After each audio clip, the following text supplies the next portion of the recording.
So let's talk a little bit about topic ideas, ways that you can, things that you can write about. What are some things that I should even create? What content should I even create? Here's some ideas. Lots of them actually. Podcast as mentioned, case study, guides, book reviews of maybe recent books on topics in your industry.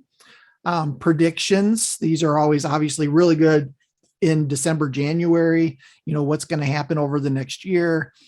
Personal story, of course, makes the easiest sense. Product reviews, product demos, things like that. Lots of different ways to create, to come up with content ideas.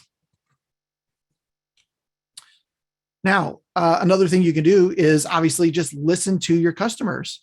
This is always an easy one. Listen to what they're saying.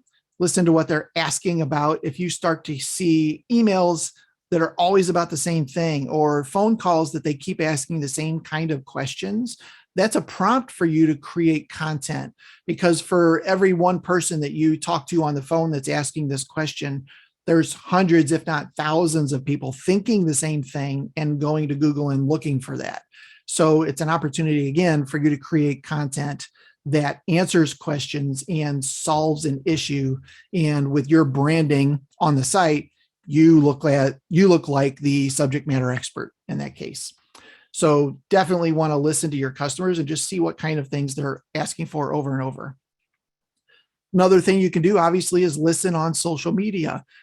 Twitter, Facebook, they all have search options. So when you're thinking about a topic, just go to these social media platforms, type in that topic and see what people are saying when they mention those words. What are they asking? What kind of struggles are they having?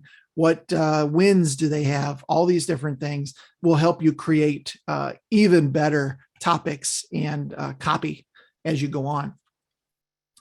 My favorite tool, and this one has been around a long time, is Google Alerts. Google.com/alerts is how you get there.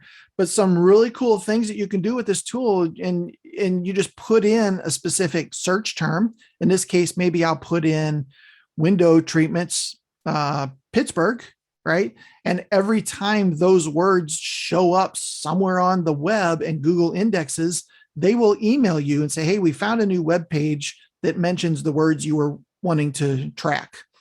And then you can set it up to how often you want them to email you, once a week, once a day, or as it happens. So as they stumble across that content, they will email you immediately. Or you can just get, more like a digest of it. But this is a great tool, and I use it to this day to find out what other people are doing online. Another little trick here is you can actually put in search terms, you can put in site : so SITE : and then one of your competitors' domains. So site : abcwindows.com. You could put that into the search term and then create that alert. And what it will do is every time that competitor puts up a new piece of content, it will alert you and tell you what that content is. So this website has changed. Here's how it changed. These 3 pages were added. So that's a really cool little tip there. Site : and then the domain. And you can actually see this down here, bird flu, site : yfiles.org, whatever it is. So in this case, they're looking at this particular website and only when they mention these words. But if you just use the site : it'll tell you every time that competitor's website changes, it'll give you an update. So cool little tip there. Another way to create content is to look at some of your old stuff and update it. Google will reward you for older content that has since then been updated to include additional things. So you want to be careful with this. You don't want to just take an old blog post and totally rewrite it, because Google will just treat it as a new piece of content that never existed before. What you want to do is take the content that's already there and add to it. You can still edit it, as it goes through, but leave most of the foundation there and just add to it and make it bigger and better. And then publish it with a new date, and Google will reward you for that content. You will see a spike from some of that older stuff. So in some cases for our clients, it's not always about writing new topics and coming up with new ideas.